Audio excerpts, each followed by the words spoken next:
Bonjour, dans cette capsule, on va voir les différents changements de la matière. Changement de matière, pourquoi? S'il n'y avait pas de changement de matière, c'est sûr qu'on ne peut pas survivre aujourd'hui. Donc, les changements, ça fait partie de notre vie, de notre évolution. On distingue deux types de changements. Ce qu'on appelle les changements physiques, et ce sont les premiers changements qu'ils ont été découverts par l'être humain. Ce sont des changements qui n'affectent pas la nature de la molécule au départ. Par exemple, si je prends cette crème glacée, elle est sous l'état solide. Lorsqu'elle va fondre, ça reste encore la même crème glacée avec le même goût. La même molécule n'a pas changé. La même chose ici pour ce fromage. Si je prends lorsqu'il est sous forme d'un gros morceau, puis après ça, lorsque je prends le fromage râpé, ça reste encore la même molécule.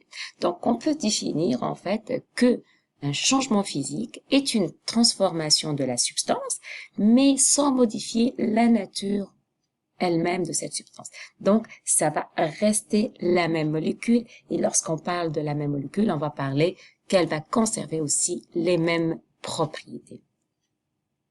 Dans les changements physiques, on distingue trois grandes catégories.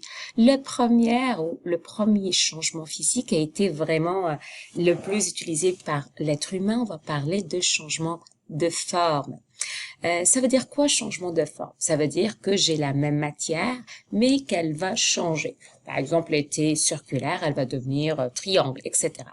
Par exemple, la première fois que l'être humain a utilisé les changements de forme, c'est pour fabriquer des outils pour chasser les animaux pour qu'ils puissent manger. Donc, encore là, il a pris des pierres, il a essayé de les transformer pour qu'elles soient plus tranchantes, pour qu'ils puissent chasser. Deuxième exemple de changement de forme, encore là, il a pris la fourrure du mammouth, il a fabriqué des vêtements, et ça reste encore la même fourrure. Ce qui a changé, c'est comment elle se présente sur le corps de l'être humain. C'est quoi ses propriétés? C'est sauvegarder ou protéger l'animal du froid, et elle va jouer le même rôle pour l'humain. Encore là, durant la construction, les ouvriers, ils vont utiliser plusieurs matériaux et ils vont leur changer de forme. Mais visuellement, on est capable de les voir. Donc, encore là, ils ne changent pas les propriétés de la matière. Quelques exemples de changement de forme. On peut dire le découpage de papier, c'est un changement de forme. Le broyage ici, donc ici j'ai encore la même matière, mais ils sont broyés. Je prends la pâte à modeler, je vais la déformer. Encore là, ça reste la même molécule. Je prends par exemple la formation de certains cristaux. Encore là, c'est la même matière. Ce qui va changer, elle va changer de l'état de l'organisation des particules.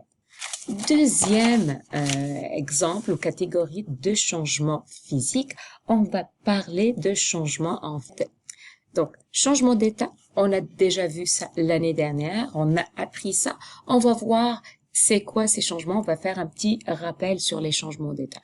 Donc, lorsqu'on parle de changement d'état, ça reste encore la même molécule, on a vu l'année dernière. Ce qui va changer, vous voyez ici, ça c'est ma molécule d'eau sous forme de glace et elle va fondre pour devenir sous forme liquide. Donc vous voyez, j'ai la même molécule. Ce qui va changer, c'est le mouvement des particules et leur organisation, c'est-à-dire la distance qui les sépare. Vous voyez ici, elles sont proches, ici elles sont plus éloignées.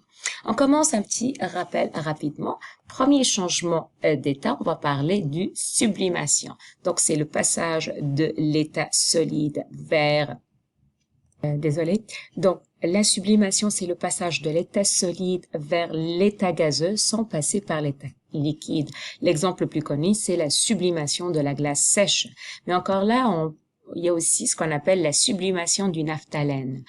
Pour les personnes qui connaissent pas c'est quoi la naphtalène, en fait, ce sont des boules de nit blanches qu'on utilise pour conserver les vêtements.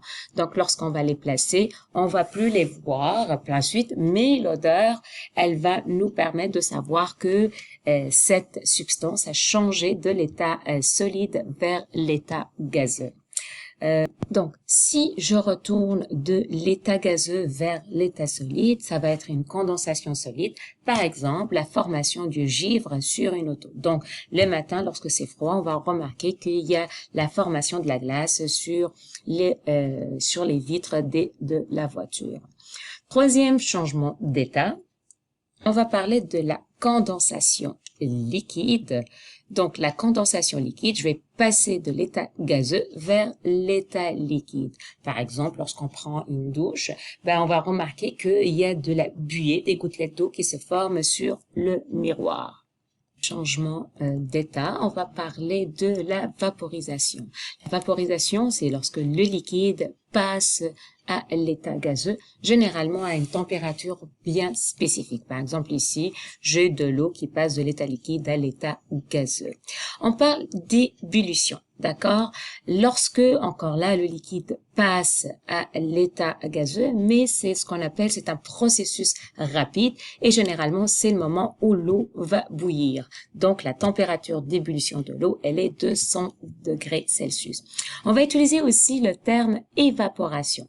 Évaporation, encore là, je vais passer de l'état liquide à l'état gazeux, mais à ce moment-là, j'ai pas besoin d'une température précise. C'est vraiment, on va passer, elle peut se produire à des températures variables.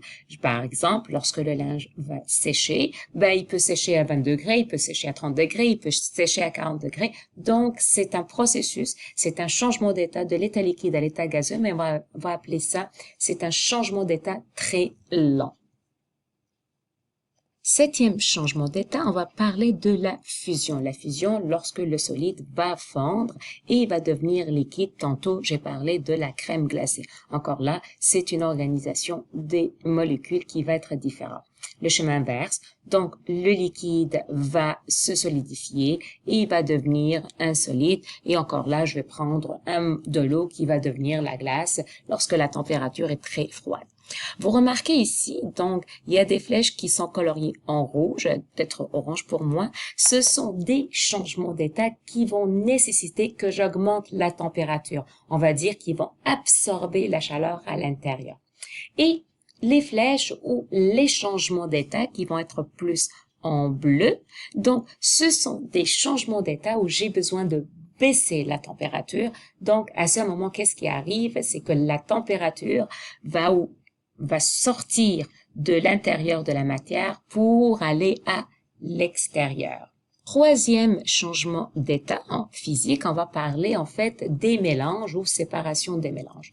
Lorsque, par exemple, je prends du sel, c'est-à-dire le NaCl, je le place dans l'eau, j'essaie de le dissoudre. Encore, j'ai les mêmes molécules. Donc, j'en ai ma molécule d'eau H2O, ma molécule du sel NaCl. Ce qui fait la différence, c'est que c'est l'organisation des particules à l'intérieur du mélange. Mais j'ai les mêmes. Donc, les molécules n'ont pas changé. Donc, c'est un changement physique. Je peux le voir aussi lorsque je prépare ma vinaigrette et aussi je peux le voir lorsque j'ai de la salade. Donc, en fait, j'en ai les différents ingrédients. C'est l'organisation qui peut être différente. Donc, si on fait un petit résumé, ce qu'on doit dire que c'est un changement physique, généralement, ils vont être réversibles. Donc, je peux revenir à l'état de départ.